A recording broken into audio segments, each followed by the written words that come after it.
Hey, I'm going on a different track today than what I originally planned to talk about. I had a question about speaking in tongues. But I read an article that reminded me of something. On March 13th, 1964, there was a 28-year-old woman named Kitty Genovese who was raped and killed in New York City, in Queens, Kew Gardens. And that was her apartment. It was reported that in two separate attacks, 38 people heard or saw Kitty being attacked, and that nobody called police to help. One person did call after she was dead, and there was a tremendous amount of outrage that nobody intervened, nobody helped, nobody stopped. For those who have ever taken a Psych 101 course, you've heard this case. It's called the Genovese syndrome, where a group of people witness something horrible but nobody will intervene. I was thinking too, Kyle Rittenhouse, when he killed those two people, shot them during a protest. One of the people there was being worked on by someone, and I thought it was horrible. This guy starts trying to do CPR, but with one hand he's trying to do compressions, while on the other hand he's looking at his phone, taking a selfie of him and this young man as he's dying.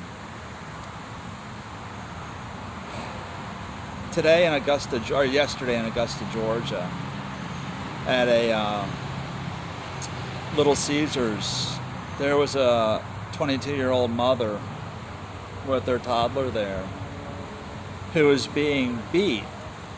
Don't know why, but that's not the issue.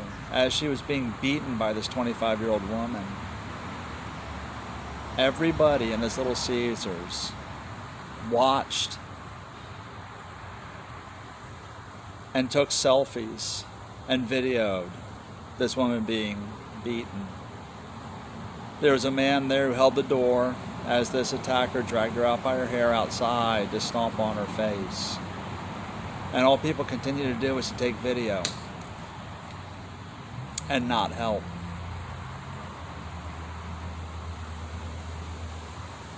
And I just had to address this today, because this has got to stop. This has got to stop.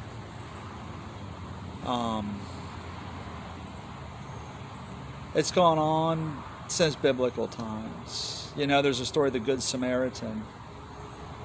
And we focus on the people who did not stop to help this guy that was beaten and who they were.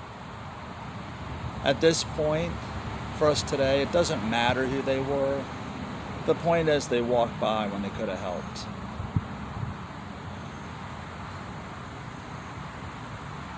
And I went back to read, that's what I was reading, Kitty Genovese's story. And what's interesting is the people they interviewed, there was so much outrage against for not even making a phone call, justified their actions. One said, well, I was tired and I wanted to go to bed. Another said, I didn't want to get involved.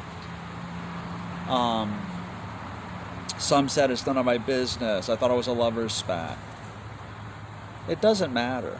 If you hear somebody screaming, asking for help, if you see somebody getting beaten, at the very least, make a phone call. Don't record. Don't egg on the attack.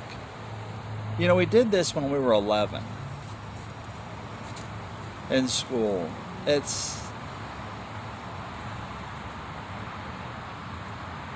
There's all sorts of talk about kindness today. Maybe it starts with that. Put your phones down and help. And maybe what it does is maybe we have to remember that story of the Good Samaritan. Everything, all the prejudices the Samaritan had against this man who was beaten and where he was, That didn't matter. What he saw was somebody hurt and who needed help. And what I want to encourage everyone out there to do is remember that lesson, the Good Samaritan. Put your phones down. Video. Stop taking pictures. Stop egging on and watching people get attacked and hurt. And help. A phone call is everything. If you can intervene, don't put yourself in danger. But all of us can make a phone call. But we got to stop all this stuff. And I think, like I said, it's been here forever. Story of the Good Samaritan. But it's even more, it's easier not to intervene and help. Because too many of us, the first thought goes, oh, let me get my camera out. I can take a video. Don't use people. Help. Be like the Good Samaritan. So, this story just struck me.